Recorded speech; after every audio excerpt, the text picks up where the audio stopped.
Cox's Bazar C বিচের বালিয়াড়িতে যে দোকানগুলো আছে সেগুলাকে আইনগতভাবে তারা বালিয়াড়িতে তাদের কখনোই ব্যবসা করার অনুমতি দেওয়া হয় না।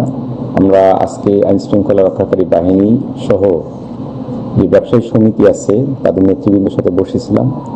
আমরা তাদেরকে সরকারের যে আইন বা নির্দেশনা সেটা তাদেরকে অবহিত করেছি এবং তাদের সার্বিক সহযোগিতা চেয়েছি। তারা দ্রুতই ওখান থেকে তাদের দোকানপাট অপসারণ করে নিবে।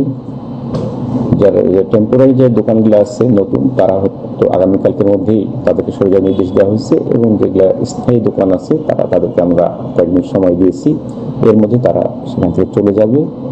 যদি তারা নিজেরাই সরে না যায়, তাদের দোকানপাট অপসারণ না করে, আমরা আইনগত পদক্ষেপ নেব। সকল বাহিনী মিলে ম্যাজিস্ট্রেট সহ আমরা তাদেরকে অপসারণের উদ্যোগ গ্রহণ করব।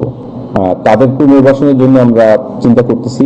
দ্রুতই তাদের সমিতির সদস্য নেতৃবৃন্দ এবং কক্সবাজার জেলা রাজনৈতিক নেতৃবৃন্দ, অন্যান্য স্টেক হোল্ডারদের নিয়ে আমরা বসে তাদেরকে কিভাবে পুনর্বাসন করা যায় যাতে তারা জীবন জীবিকা অতিবাহিত করতে পারে সে পদক্ষেপ আমরা দ্রুত গ্রহণ করব।